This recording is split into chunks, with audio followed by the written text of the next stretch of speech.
Sponsored by Supcase. I can't remember a time when Samsung's Ultra nomenclature was really brought into question, but when you look at what OnePlus has done with its latest 13 model, it's hard to call Samsung's latest flagship truly Ultra, at least when you look at the fine details.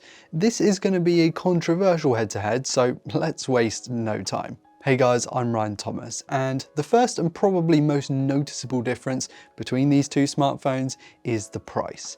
The $1,300 S25 Ultra is $400, or around a nice Steam Deck, more than the OnePlus 13. Yet both support the latest and greatest Snapdragon 8 Elite, 256 all the way up to 1TB of UFS 4.0 storage, huge screens, big batteries, they run Android 15, and both are aimed at enthusiasts thanks to all of this stuff. But there's actually a lot more that distinguishes the two. It's hard to deny the OnePlus 13's value for money when you look at the raw specs here. It has more RAM at 16 instead of 12GB, a 20% larger battery, exponentially faster charging tech, cameras that are on par or better at times, and in my opinion, looks and feels way nicer too. And if you want to keep your S25 Ultra in pristine condition, protected from knocks, scrapes and dirt, you'll want to check out the latest cases from this video sponsor, Supcase. Supcase provides a range of options for the S25 series to suit any lifestyle, including the rugged Unicorn Beetle Grip for maximum rugged protection, while still showing off the colour choice of your Galaxy S25. This case supports ultra-shock absorbent TPU bumpers and is MagSafe compatible, boasting 1.81 kilogram force magnets. Plus this ring holder here doubles as a kickstand in portrait or landscape orientation. Or go all out with the Unicorn Beetle Mag XT. This ultra-durable case features unbendable polycarbonate and a zinc alloy camera cover that can also double as a kickstand. The camera window has been tested over 30,000 times. Better still, you get MagSafe charger support without any disruption to the S Pen thanks to the built-in iron plate. That is not the case with most magnetic charging cases for Samsung Ultra phones. The UB Grip and UB Mag XT are exclusive to the S25 Ultra, giving you the protection you need to keep your device safe and looking fantastic. So check out these and other great cases from Supcase at the link in the description below. Thanks to Supcase for sponsoring. Now back to the video. These are huge phones. Sure, the S25 Ultra is huger with a slightly larger display, but what makes the Samsung feel so much larger is it's totally squared off. Look, I'm no fan of the OnePlus 13's chassis this year, but its slight tapers at least help the phone sit a little more comfortably in your hand versus the very harsh and frankly quite sharp square edges of the Galaxy. Factor in that OnePlus still puts a mega handy 3-stage alert toggle on the side, along with IP69 water and dust resistance versus just IP68 on the Galaxy, and it starts to take the edge here. Pun not intended. The Galaxy S25 Ultra certainly looks cleaner, but for me it's at the point of being a little clinical. Though I have to say that the reflection diffusion glass up front is noticeably and appreciably clearer than what OnePlus has on its standard display. It's a phenomenal feature to have. Both in-display fingerprint readers are rapid, but again the Galaxy just takes it a little bit faster. The super thin bezels of the Galaxy also might persuade you to go that way, and with a totally flat front panel, applying screen protectors is far easier than on the OnePlus 13, so that has a slight curve to the very extremes. The OnePlus 13's panel is phenomenal this year. It's crazy sharp, crazy bright, very fluid. I have absolutely no problem recommending it to people who consume a lot of media on their phone. It's just that good. But the Galaxy, in pretty much every single metric, has its number. In my testing, it was no contest. The Galaxy got brighter in HDR content, in SDR content, generally browsing around the phone with the extra brightness toggle enabled in the settings.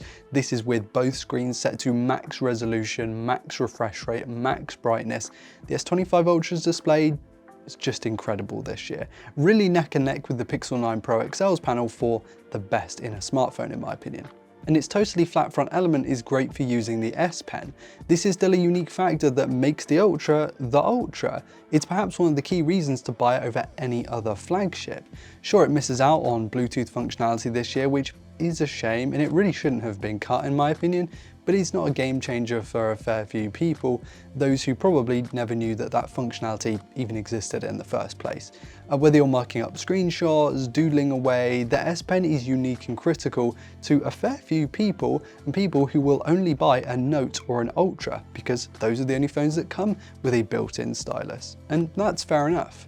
The performance of both of these phones is just unreal. In Geekbench 6 it actually shows that the S25 Ultra has some cores slightly turned up a bit, so is consistently a little bit faster in my testing versus the OnePlus 13.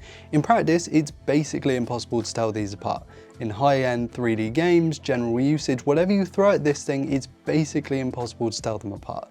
Both have uber fast animations in the software, so they feel rapid even when heavily multitasking, and thanks to the high-end specs, they should stay fast for a long time, because not that many people upgrade a flagship every single year. Speaking of, another key advantage of going Samsung over the OnePlus this time around is software support. Samsung promises 7 major upgrades, so this should go all the way to 2032 with Android 22, that is insane, whereas OnePlus promises 4 major upgrades, taking us to 2029 on Android 19. Is this a deal breaker? Well, it depends on, I guess, how often you upgrade your phone, but I would say that the One UI 7 software is a step up from ColorOS in terms of the user experience as well, in my opinion. It feels fresh, it feels responsive, it has a whole host of Galaxy AI features if that's what you're into as well. Though I will say that stuff like drawing assist and voice memo transcription, they can be a little hit and miss at times depending on what you're doing. It's kind of crazy sometimes just how little the AI can do, when at other times the AI can seem like a magical tool to have. It's very inconsistent. But on the flip side, OnePlus's battery setup is far beyond what Samsung is doing this year. With a 6000 mAh silicon carbide battery, the phone is comfortably a 2-day phone for me, where the Ultra is less likely to reach that 2-day mark, though certainly can do with its much smaller 5000 mAh traditional lithium-ion setup. And when they do hit the low battery warning, the OnePlus's 100-watt wired and 50-watt wireless charging is substantially faster too. Both are going to be all-day phones for pretty much everyone, but OnePlus has Samsung's number here, and it's a real shame that we haven't seen silicon carbide batteries in this year's Samsung Ultra. Alright, let's talk about the cameras. They are taking very different approaches here.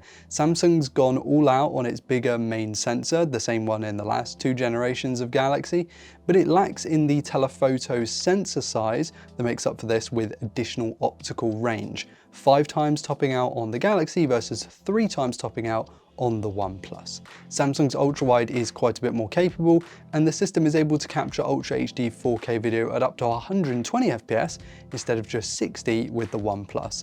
And Samsung's Pro Video mode with log recording and video assist features takes it up just another notch in versatility if you're into shooting video. In practice, the main difference between these two systems is that the OnePlus 13's Hasselblad endorsed color profile gives images a little bit more pop and a little bit more character, in my opinion. There's a bit more contrast, a bit more natural set of colors, whereas what you'll find on the Galaxy S25 Ultra is more detail, particularly in the shadows, where you might not see that with the OnePlus. It might be a bit crushed at times. And some people will prefer the higher detail output of the S25 Ultra. It's all going to come down to what you like out of your camera system.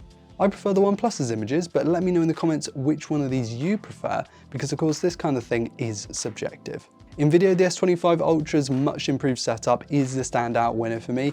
That Pro Video mode is superb with the higher frame rate options and brilliant video assist features, though OnePlus's video isn't bad, it's just not nearly as versatile. It's hard to deny the Galaxy S25 Ultra's unique feature set with its S Pen, Galaxy AI Suite, and of course Samsung DeX for turning your phone into a little pocket PC.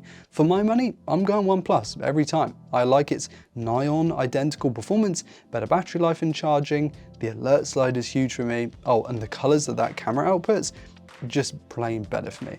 It also helps that it's $400 cheaper. That probably comes into it. Objectively though, the Galaxy Ultra might not be the out-and-out king anymore, it might not be head and shoulders above the rest, but its unique feature set sets it apart from basically every other flagship on the market, and that is why it will still be the best for many prospective buyers. Let me know what you think of these two in the comments section. I know the S25 Ultra seems a little bit underwhelming this year. I totally agree with that. It's definitely not the leap that it was a few years ago. And whilst you're down there in the comments, be sure to hit like if you enjoyed today's content and subscribe to never miss another upload. Thank you all so much for watching. I've been Ryan Thomas and I'll catch you later. Cheers.